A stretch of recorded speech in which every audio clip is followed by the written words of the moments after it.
Hoy abordaremos un tema crucial en conjunto con mi grupo colaborativo Laura Monsalve y David Díaz y mi persona Karina Solán para el desarrollo integral de nuestros estudiantes al acompañamiento emocional en el aula. Para ello exploraremos el caso de Lucía, que actúa como un espejo de la realidad de muchos jóvenes que pierden la motivación, donde su rendimiento académico se ve interrumpido y sus vidas se ven afectadas. Analizaremos esto a la luz de las estrategias neuroeducativas. Conozcamos a Lucía y entendamos un poco las señales para intervenir de manera efectiva.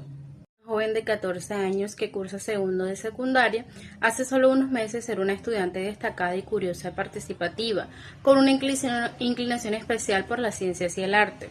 Sin embargo, sus docentes han notado una transformación progresiva y preocupante desde el inicio del año escolar. Lucía ahora evita participar, parece distraída, ya no hace preguntas y lo más notorio es que sus calificaciones han descendido notablemente. En este cambio nos obliga a mirar más allá del simple falta de interés. Necesitamos identificar las señales de alerta que nos indican que hay un problema. Veamos cuáles son. Que un estudiante como Lucía está bajo estrés o enfrentando dificultades se manifiestan en tres grandes áreas. Observamos cambios directos en su desempeño, como exámenes incompletos, pérdida de curiosidad, lo que se entiende que su aprendizaje se ha detenido. Refiere sentir mucho ruido en la cabeza, ansiedad ante exposiciones, nudos en el estómago al llegar a la escuela.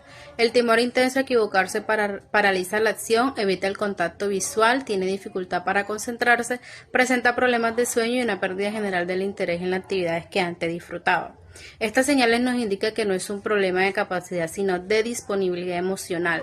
Para entender qué está pasando, debemos investigar el cerebro bajo estrés. Las cerebrales están afectadas en el caso de Lucía. El estrés crónico y el malestar emocional impactan directamente el funcionamiento cognitivo. La amígdala es nuestro centro de alarma. El hipocampo es clave para guardar información y consolidar la memoria. Finalmente, la corteza prefrontal es responsable de planificar y tomar decisiones y regular nuestras emociones. La neurociencia nos confirma que el cerebro de un estudiante estresado no está en condiciones óptimas para aprender. Por lo tanto, nuestra responsabilidad como educadores es implementar estrategias neuroeducativas que reduzcan y restauren las funciones de estas áreas cerebrales, permitiendo que Lucía y otros estudiantes vuelvan a brillar. Hola a todos, soy Laura y en este video quiero contar de una manera simple cómo funciona el ciclo del estrés en el aprendizaje y por qué la ansiedad nos bloquea cuando queremos aprender algo.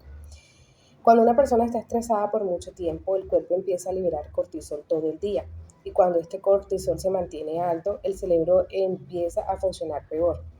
De hecho, en el texto de 2019 explica que cuando vivimos emociones negativas por mucho tiempo, el cerebro deja de crear nuevas conexiones y sin conexiones pues simplemente no aprendemos o no de la misma forma.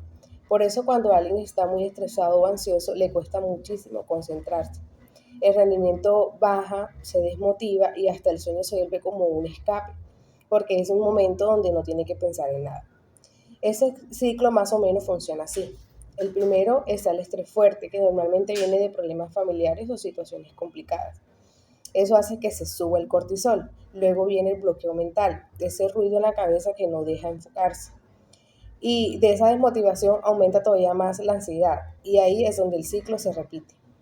Entonces, ¿qué podemos hacer en el aula para cortar ese ciclo? Lo primero es algo súper importante, es no comparar estudiantes. Cada uno tiene su ritmo y compararlos solo aumentaría su ansiedad.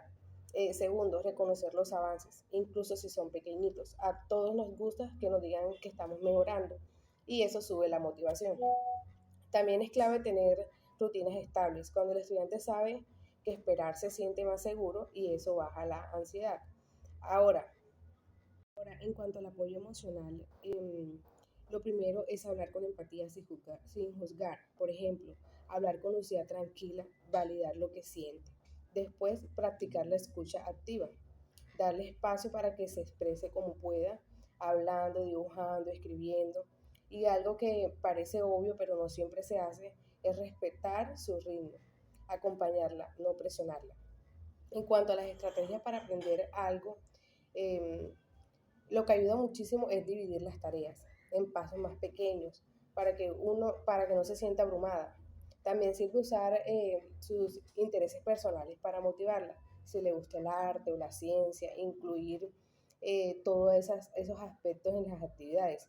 Y por último, enseñar técnicas de relajación, como ejercicios de respiración o que ayudan mucho a bajar la ansiedad en el momento. Ok, siguiendo lo que ya han dicho mis compañeras sobre el caso de Lucía, ya sabemos que Lucía tenía pasión por la ciencia, por el arte, y sin embargo, su cambio reciente o su actitud ha demostrado de que ha perdido la pasión en esas dos áreas específicas que eran su mejor elemento o el elemento donde más destacaba. Sin embargo, ¿qué se recomienda en este caso? Primero que todo, acudir a un profesional de la salud, un psicoorientador y también un orientador escolar, el acompañamiento de los docentes y claro está la propia disposición de Lucía para poder reencontrar su pasión y poder volver a destacar en esas áreas y, ¿por qué no?, en las demás. Entonces podemos ver que a veces el cerebro nos manda señales o nos dice, estoy cansado, no puedo continuar y eso nos impide cuestiones como el aprendizaje, la memoria en sí, el almacenar recuerdos, almacenar información. Eso es lo que muchas personas a veces pueden confundir simplemente con flojera o con irritación, irritabilidad. Sin embargo, tenemos que ver que en estos casos el cerebro actúa mucho y sobre todo en el tema del aprendizaje. Si un estudiante no está motivado por aprender, difícilmente lo va a hacer. Entonces, lo primero es tener la ayuda de diferentes profesionales. Segundo, también se recomienda hacer tutorías personalizadas. En este caso, las tutorías personalizadas nos van a funcionar o van a servir en el caso de Lucía para que Lucía pueda expresar cómo se está sintiendo frente a las estrategias que está empleando el docente, hablar con el psicoorientador en este caso, y en caso tal de que no mejore la situación, ya deberíamos pasar directamente a remitir a Lucía con un profesional de la salud, porque ya entendemos que no solamente el problema reside en lo mental y en lo académico, en lo emocional, sino que también necesitamos la opinión experta de un profesional de la salud mental. Además de eso, también se considera o se cree que es muy importante hacer que Lucía entre poco a poco, pequeños contactos, actividades básicas, donde ella pueda poner en práctica de nuevo el uso de la ciencia y el arte para que vuelva a reencontrar esa motivación que necesita. Ahora, con todos estos pequeños pasos, porque se tiene que entender que el caso de Lucía se tiene que tratar poco a poco. En el caso de personas que tienen dificultades para procesar la información o han perdido la pasión, ya sea por temas mentales, eh, lo importante o lo que se considera que es importante es que no se sobrecargue el cerebro de información, no se le sobreexija, sino que sea progresivamente se le vaya aumentando el nivel de exigencia. Primero, hacer que Lucia se interese, ya sea poniendo actividades que involucren lo que le gusta, o en este caso usando estrategias de gamificación, videojuegos, ayudas visuales, porque se entiende que si Lucía es buena para el arte más que nada, las ayudas visuales pueden ser muy importantes para que Lucía vuelva a ser esa estudiante que fue, incluso pueda ser mucho mejor.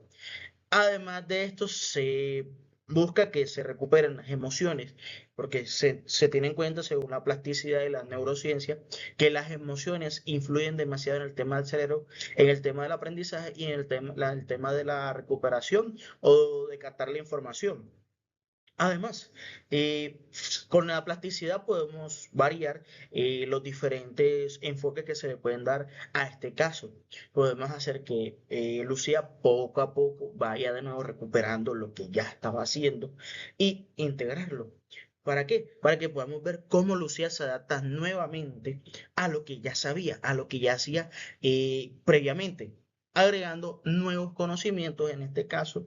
Claro, está con la supervisión siempre del docente, hablando con ella directamente. Lucía, ¿cómo te sientes? Lucía, ¿quieres parar por un momento? Porque pues, hay que entender que el cerebro también se cansa y recuperar la actividad cerebral de una persona es demasiado complicado y es un proceso que puede ser hasta largo. El resultado que se espera que tenga Lucía es que mejore académicamente, poco a poco vaya recuperando ese estatus que ya tenía como estudiante, que era un estudiante que se destacaba en ciencias y arte, como ya he repetido varias veces. Y por último, podremos reflexionar porque es importante que el docente esté presente dentro de este proceso y también la familia. Primero que todo, el docente es una guía que ayuda a que los estudiantes aprendan todo lo que necesitan. Obviamente no nos referimos a un ejercicio de memorización, sino más que nada para que Lucía entienda. Lucía, puedes alcanzar de nuevo tu potencial. Yo te puedo ayudar, para eso estoy, yo soy una guía que te puedo ayudar.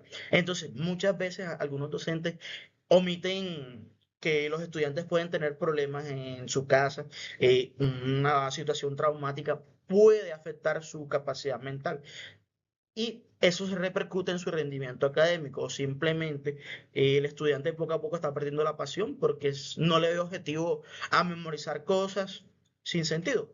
Entonces ahí también el docente tiene que actuar. Y la familia más que nada también debe entender que principalmente está pasando algo. Debe darse cuenta cuando el estudiante tiene problemas. En el caso de Lucía, estamos viendo que pues, hubo una situación familiar que fue lo que desencadenó eso, el cambio de actitud, el cambio de el rendimiento académico, la pérdida de pasión y muchas otras cosas. Entonces, la familia también debe inmiscuirse dentro de este proceso. ¿Cómo lo hace? Primero que todo, asistiendo pues frecuentemente a la institución para hablar con los maestros, hablar con las directivas, a ver cómo va el caso de Lucía, con el psicoorientador también, y en el caso de que se necesite el profesional de la salud, hablar para ver qué se puede hacer y qué tanto ha avanzado Lucía. Muchas gracias por su atención, espero que hayan quedado todas sus dudas despejadas. Gracias.